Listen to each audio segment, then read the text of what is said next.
Science and Education segment. I'm Barbara Brabetz. My guest today is a fellow academic, Deidre Butler. Welcome from Union College, but you weren't born in Union College. No. So where do you come from? I come from Massachusetts. I was born and raised in the Boston area. I've been at Union for 12 years and lived in Schenectady for 12 years. So how did you go from Boston to a love of sociology, African American studies, women and gender studies, which is where you are right now at Union? Yes. Both my parents were educators. I was exposed to African American life and culture through conversations at the dinner table. And I attended Fisk University in Tennessee, historically black school. I graduated from Oberlin College in Ohio, then went to Cornell and to Clark University in Worcester, Mass. That's where I earned my Ph.D. That's terrific. And your Ph.D. is in? It's in Women and Gender Studies. Oh, excellent. So your Department of Sociology is like a small, powerful department at Union. I love that description. That's great. It's kind of scrappy. Yes, yes. So along with the traditional kind of sociology type of majors, can you explain what a student coming into your department would take and what you also offer to the general public at Union College, the other majors? Sure. We offer intro courses, theory and methods in sociological thought, social movements, deviance, sociology of the family. I teach courses on the family, race, class, and gender, and a particular emphasis on African American life and culture. And my research is basically, or more intimately, on African American women in contemporary situations, family, social institutions, and media representations. Oh, yeah. So we're going to get into the media representation of women in both African American women and non-African American women in culture. Sure. But what about the diversity offerings that your department offers to the rest of the college? Say you're a civil engineering major or an engineering major. You can't get through a liberal arts college like Union without walking through that diversity piece. Right. We do have a general education requirement, and students are required to either go abroad, do a study abroad, or take courses that explain or explore their global, a global agenda. So and diversity these days isn't quite like kind of black, white, Asian, Mexican idea anymore. Could you kind of explain to the audience how we in academia and how the rest of the world really thinks about diversity? Right. We think of the world from a global standpoint. We want our students to be really engaged in cultural fluency, understanding religious diversity, understanding political and social interaction diversity, to step outside themselves and see the world from a critical worldview. Be able to think well and write critically is our key. So liberal arts education gives you that. That's great. And I did go to a liberal arts college as well, and I kind of moaned and groaned about the gen ed stuff that I had to take at the time, but it's been extremely life-changing to be able to go through it and really kind of think of things in a different way with a quantitative sets of measures. Definitely. So your research deals with looking at contemporary women in society and how they're viewed in different circumstances. Can we take a step back kind of it's Women's History Month. Let's talk about women in history, women of color in history, and how they were represented in the media and to the general public. Right. Popular culture of African American women has somewhat been skewed due to race, class, gender intersections. So oftentimes in popular culture, black women have been seen as less than or put in particular stereotypes from our notions of history, particularly like a mammy stereotype, which is a woman who's totally connected to her workplace, who doesn't have community, doesn't have social networks, who is in a servant position.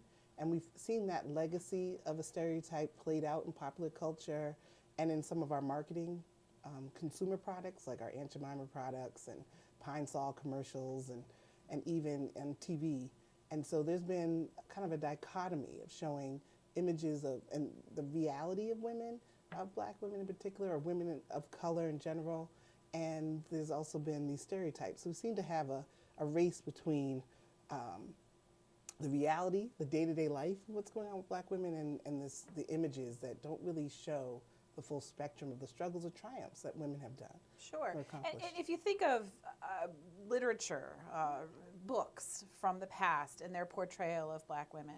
And then you move forward in time, and the women of color still seem, those images of women of color still seem to persist in the 21st century. Right. What will it take and to really break that cast, break that mold? That's a great question. I think having people or having more women of color be the people that are writing the stories, you know, directing the films, writing the TV shows. That's why I really appreciate the work of Chandra Rhimes, who's done and produced and written Grey's Anatomy as a TV show that's really had a strong run over the last 5 or so years, and she's created other characters. She shows the interplay between different genders, racial groups, and even issues around sexuality, and at the forefront. And that comes from a particular standpoint of her understanding diverse relationships. I'm not saying that you have to be a person of ethnic background to do that, but it does take a sensitivity and a knowledge, an awareness to step out of yourself to try to show those images that I think are more realistic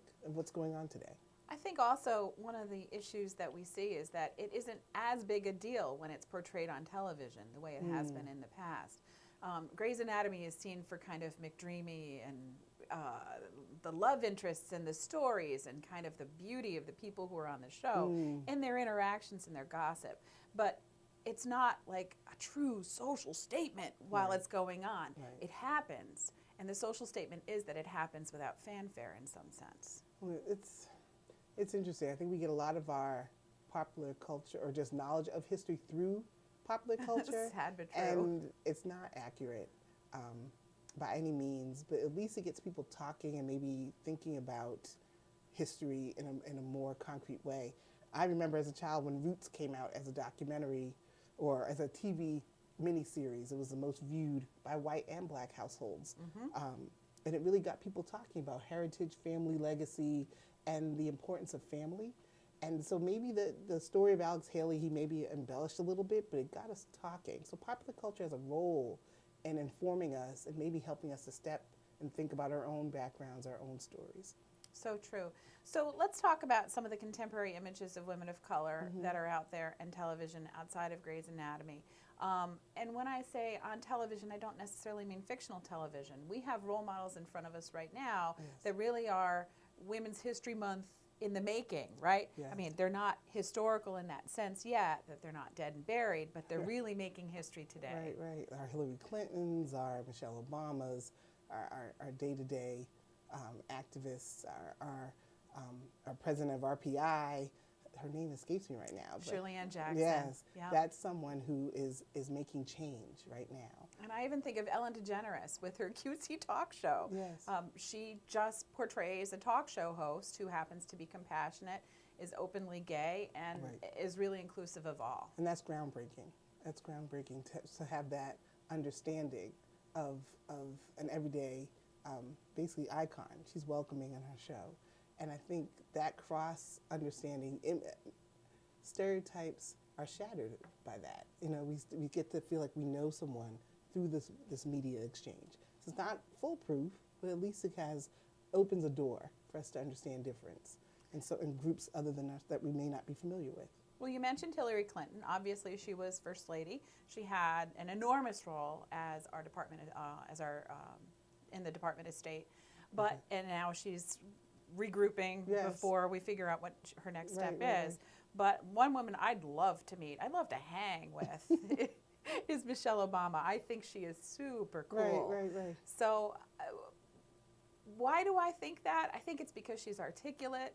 She's a great mom. She has a message that she doesn't dilute. And she's enormously powerful in what she's trying to accomplish. Right. And the more and more research or information about her background showing that she's traveled a road that a lot of us do travel. I mean, she went through higher education. It was a family. Chicago. Right. Chicago being an interesting layered community in that, but her parents were working class, had images and really had strong values for their children to go to school.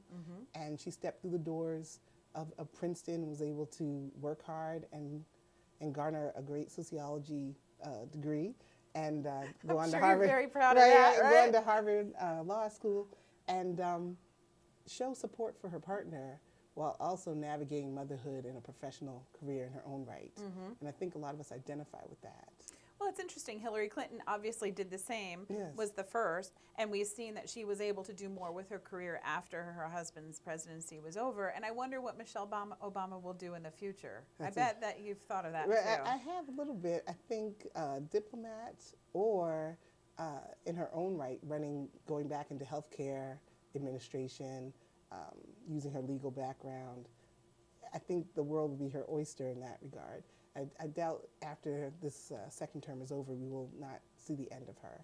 Anyway. Or her children. Or her children. Yeah. I think we're seeing two young ladies being raised in a way that they're going to step onto the world stage in a very affirming, assertive way. So again, future Women's History Months, we may see the people that we see today on television, they may be cornerstones of how women and gender and sexuality and culture and color are represented in the future. Right, and they'll reflect the relationships that are going on a day-to-day basis. We do have a history of some rough interracial connections, but I think we're making some strides. I hope so. I so really too. do hope so. Yeah. Another thing that Michelle Obama has been interested in and has really taken by the reins and just kind of dragged us all into the discussion is her fitness campaign for children. Access to fruits and vegetables, even for the working poor. Right. Let's talk a little bit more about that Sure. because it's so important to our kids these days. Right, there's so many layers to it. The Let's Move campaign has asked us to be critical about food deserts in urban areas. It asks for school systems to be more aware of just physical activity, having kids moving more, families to think about moving more. And then she's also had a critique about the neighborhoods in which urban children or working class people live in, to say, are these neighborhoods safe? Right. Are the prices and the food available for them to have a nutritious diet? So it hasn't just been let's do exercise. It's let's look holistically about how we treat food, availability of food, and access for all. Well, it might be interesting for someone in the upper middle class in a gated community to hear that it's very hard for a child who lives in an urban, unsafe neighborhood to exercise. Where are they going to go? They can't ride their bike down the street. Right. There's drug dealers on the street. There's cars. It's not pedestrian friendly. So what would we do? I mean, we get out. We try to have organized sports. You know, the Boys and Girls Clubs, the YMCA's. They're terrific things. But again, it's tied with diet. And you look at the obesity and the diabetes epidemic, and you wonder where are we going to head? Where will we head if we don't have initiatives like this that really bring the awareness to all of America? Right. That says it's not just as simple as getting off your butt and getting outside. Exactly. It's much more complicated than that. Exactly, and it's a community effort. And she's bringing different groups to the table to talk about different layers of the obesity epidemic and how it's impacting all of us in some way. So I think her role of bringing people together is one of her major initiatives in regards to the Let's Move campaign and the critique about food accessibility. And one more plug of Michelle Obama's Get Fit campaign. If you're out there and you're making a garden this year, grow an extra row or two, and then call up your local food bank and say, I've got fresh fruits and vegetables that I want to donate. Think about all those tomatoes that go to waste on somebody's counter in the middle of summer, that if we could just get them to the food bank, they can get fresh fruits and vegetables to people who can't afford to buy them. It's really critical. Deidre, one more thing before we wrap up, because we're running out of time. I hear you have something brewing in the background. Could you tell us a little bit more about it? Sure. I write about Michelle Obama and her representations and meanings to different groups of women, and that not just her fashion sense or not just her role as mother and first lady, but how she is really demonstrating the role of black middle-class women in public culture in American society, and actually a global worldview as well. Well, I'd love to read it when it's done. Yes. Can we have you back on the show when it's done and published, and we Sure. can bring it on out for everybody to see? Yes, yes. Terrific. So until then, Deidre Hill Butler, it's been wonderful having you here. Associate Professor of Sociology at Union College. Yes. It's been a pleasure. Thank you very much. You've been watching the Science and Education segment here on Impact. Thanks for watching.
Proctors, bringing the best in arts, education, and entertainment.